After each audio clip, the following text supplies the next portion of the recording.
We talk so much about the NBA, all those superstars we see every night, but have you ever stopped and really thought about the amazing basketball that's being played and the legendary teams right here in Europe? Oh yeah, for sure. I Yeah. mean, the NBA, it's got that global audience, everybody watches it. But, European basketball, it's Yeah. it's not just some afterthought, right? It's like Yeah. deeply rooted in so many cultures. Yeah, and today we're going to take a deep dive into that world. We've got some really interesting stuff to look at. We've got these passionate fan debates on Reddit about who the real giants of European basketball are. We've got Wikipedia pages with all these crazy trophy counts, and we even have a snapshot of the current top teams from Euro Pro Basket. Yeah, our goal today is to really get a sense of, which clubs have won the most, not just like silverware, but also like which teams have consistently competed and won at like the highest levels of European basketball. And we want to look at their history and the fans and all that stuff. So if you've ever been curious about who the real kings and queens of European basketball are, stick around.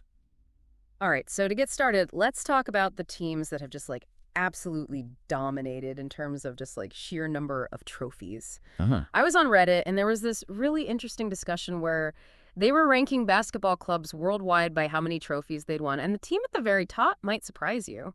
Yeah, what's really crazy is Maccabi Tel Aviv, like their trophy count is insane. Hmm. This one Reddit user had them at like a ridiculous 107 trophies. Just think Yeah. about that for a second. 107. It's mind-blowing. The Reddit user who posted this pointed out that the next most successful teams in Israel are way behind. Mm. Hapoel Tel Aviv has 9 trophies, and then Hapoel Jerusalem has 8. So Maccabi is just completely dominating in their own country. What do you think, how have they been so successful for so long within Israel?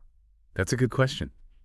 And it's probably a bunch of different things. Maybe it's like how basketball developed in Israel. Maybe it's how much money has been invested in the club over the years, or maybe it's like a steady flow of talent coming up through the ranks. Yeah. Whatever it is, they're clearly on another level compared to everyone else in Israel. Mm-hmm. That same Reddit thread also talked about the Perth Wildcats in Australia. They've won like 10 championships in the NBL. Yeah. And they've got this really long streak of making it to the playoffs. And in fact, it's the second longest streak of playoff appearances in all of basketball. Only Maccabi Tel Aviv has a longer one. Wow, that's amazing. So even a team like that with all that success in their own league, they don't even come close to Maccabi's total trophy count. Exactly. And, the Wildcats are definitely a powerhouse in the Australian NBL. But that Reddit discussion said they don't even make it into the top 100 globally for total trophies. So that just goes to show how incredible Maccabi Tel Aviv's achievement is. Makes you wonder, what's going on in Israeli basketball that's allowed one club to be so dominant. It really does. Okay, so Maccabi Tel Aviv, they're definitely the kings of the trophy count. But let's switch gears and talk about success in like the major European club competitions. We found this other awesome Reddit thread, and it kept coming back to the strength of teams from the Balkans.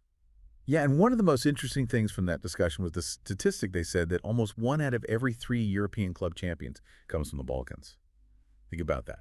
That means teams from that region have won 18 major continental titles. That's a huge impact on European basketball history. Totally. And it's not just one country dominating either. The titles are spread out across a bunch of different Balkan nations. Greece is leading the pack with 9 European trophies. Then you've got Croatia with 5. Turkey has 2, and Bosnia and Serbia each have 1. So why do you think basketball is so huge in that part of the world? I mean, that Reddit thread had this really interesting theory. Yeah, they were saying that maybe it's because there's less money going into football in the Balkans compared to Western Europe. Mm. So with less focus on football, basketball might have naturally become a bigger deal there, like a way for athletes to shine and for countries to show their national pride. Mm. It's an interesting idea for sure, but it also makes you think about other things. Could it be something about the culture or history of the Balkans that makes people so passionate about basketball? That's a good point. Maybe it's a mix of different things. That Reddit discussion also went down this rabbit hole of what if, they were talking about how good a unified Yugoslavia basketball team would have been back in the day. And most people seem to think they would have been a real superpower, maybe even a rival to the United States on the world stage. Yeah, you can't deny the basketball legacy of the former Yugoslavia. They produced some truly amazing players. Yeah. But those Reddit users also brought up this kind of sad reality, which is that a lot of the best players from the Balkans end up playing for richer clubs in other parts of Europe because there just isn't enough money in their home countries. It's kind of a bittersweet thing. They're so good that they get recruited away. It is for sure. But let's focus on one Balkan country that's been killing it in European club competitions, Greece. We found this Wikipedia page that tracks all the achievements of Greek basketball clubs in international tournaments, and the amount of success they've had is just insane. Greece has definitely left its mark on European club basketball. This Wikipedia page says that Greek teams have won an impressive 19 European titles, which makes them a true powerhouse in Europe. And we're not talking about small-time stuff either. Greek clubs have won the top titles like the EuroLeague and the Basketball Champions League. A combined 11 times, Panathinaikos is leading the way with an unbelievable 7 EuroLeague titles. And then there's their rivals, Olympiacos, who have 3, and 8K Athens has won the Basketball Champions League once. So what is it about Greek basketball that's allowed them to be so successful at the highest level? There's probably a few things combined. There's a deep love for basketball in Greece. They've got strong club structures, and they've got a history of developing top talent. And that crazy rivalry between Panathinaikos and Olympiacos probably pushes both teams to be even better.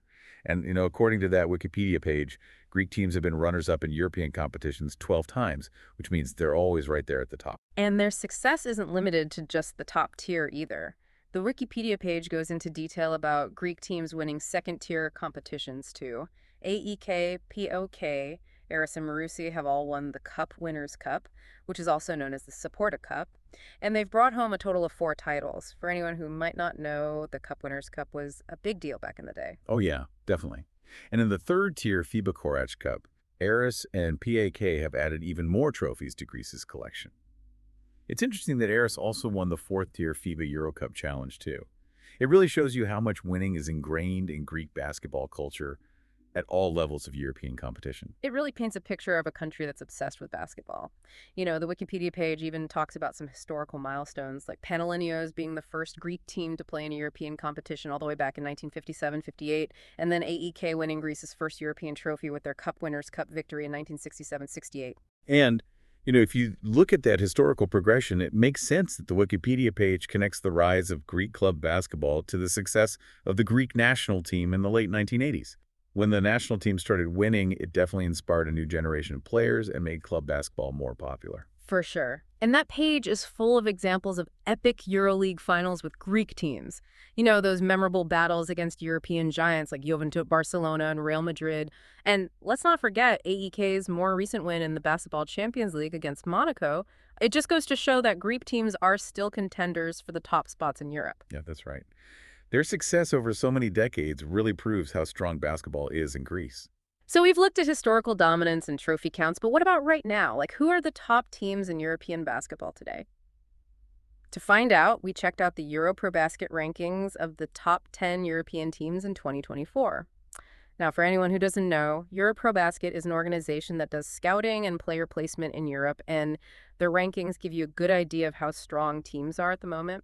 Yeah, those rankings are a helpful snapshot of the competitive landscape in European basketball, although it's always worth remembering that rankings can change. Right. Right. So let's look at some of the teams that connect back to what we've already been talking about. In 7th place, we've got Panathinaikos Athens EuroProBasket highlighted how much they improved in the 2023-24 season, mainly because of a coaching change. And what's really cool is that they had a record number of away wins that season. And when you consider all their EuroLeague titles and their history, it seems like they might be on their way back to being one of the top teams in Europe. And right ahead of them in 3rd place is Olympiacos Panathinaikos' big rivals. EuroProBasket mentioned how they've been consistently getting better and how they have this really good mix of strong defense and powerful offense. And considering they've made it to multiple EuroLeague finals, this high ranking from EuroProBasket shows that they're still one of the best teams in Europe. I bet those games between them and Panathinaikos are crazy intense. Definitely. And coming in at number 8 in the top 10 is Maccabi Tel Aviv EuroProBasket. Yeah. Mentioned how well they're playing now and how they recently made it to the EuroLeague play-in tournament. But it's their crazy dominance in their own country, those 56 national titles, that really stands out, just like we saw in that Reddit discussion about their total trophy count. It's amazing how their historical success translates to a high ranking, even now with so much competition in the EuroLeague. Yeah. It just shows how deeply winning is ingrained in their club culture.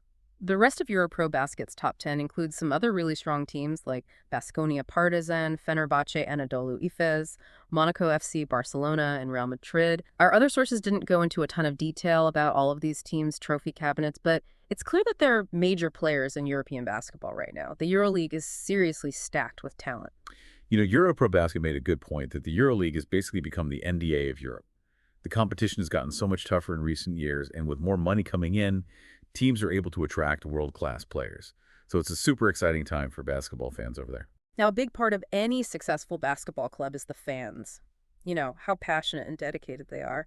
So we went back to those Reddit discussions to see which teams across Europe have the most hardcore supporters. What's really noticeable is how often certain teams get mentioned for their amazing fan bases. Žalgiris Kaunas in Lithuania always packs their arena, and the atmosphere there is electric. And those Serbian teams, Crvena Zvezda and Partizan Belgrade, they've got legendary fan support. In fact, one of the Reddit threads talked about how Partizan broke a EuroLeague attendance record not too long ago, which is incredible. And of course, you can't forget about Greece. The rivalry between Panathinaikos and Olympiacos goes beyond the players. It's also a battle between their fans who are known for making their home arena super loud. But, one person on Reddit brought up an interesting point. They said that some of those giant football clubs like Real Madrid and FC Barcelona, their basketball teams don't always get the same level of crazy support compared to their football teams. Yeah, that's a really interesting observation. Someone else on Reddit had a different take, though. They pointed out that while Real Madrid and Barcelona might not always have the highest attendance for their home games, their away game attendance is often really strong. So that means there's still a big draw for fans all over Europe. Yeah. It seems like fans engage with those teams in a different way. Maybe it's more about the overall brand of the club. That makes sense. I mean, they're such globally recognized brands that even opposing fans want to see them play. Those Reddit discussions also talked about the awesome support for teams like Aris Thessaloniki in Greece, even when the team isn't doing as well. And brings up a good question, what's the difference between multi-sport clubs like Panathinaikos, Olympiacos, Real Madrid, and Barcelona, and clubs that only focus on basketball like Anadolu Efes and Baskonia? Do fans feel a stronger connection when a club is all about basketball? That's a really great question. Do fans identify more with a club that only cares about basketball, or do they have a broader loyalty to the multi-sport brand? It's interesting to think about, and people on Reddit definitely had different opinions on that. And, we also saw people talking about how much support clubs outside the EuroLeague get, like CSP Limoges in France and Cluj-Napoca in Romania, which shows you how deep basketball passion runs all across Europe. So as we wrap up this deep dive, I think we've uncovered a whole world of basketball that exists beyond the NBA. We've seen Maccabi Tel Aviv's unbelievable trophy dominance, the historical strength and constant success of Balkan and especially Greek basketball clubs in major European competitions, the crazy high level of competition in the EuroLeague, and the incredibly passionate and dedicated fans from Lithuania to Greece and everywhere in between. Absolutely.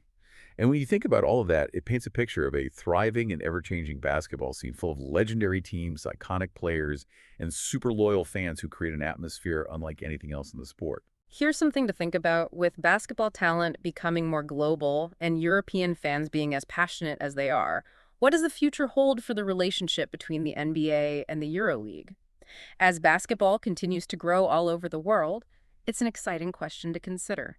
Maybe this deep dive has made you want to learn more about the awesome world of European basketball. I hope so. It's a really fun world to explore. Well, that's all the time we have for today's deep dive. I'd like to thank you for joining me, and thank you to all our listeners for tuning in. As always, we encourage you to keep exploring and learning more about this incredible sport and the amazing people who make it so special. Thanks for having me. It was a great conversation. Until next time, keep ballin'.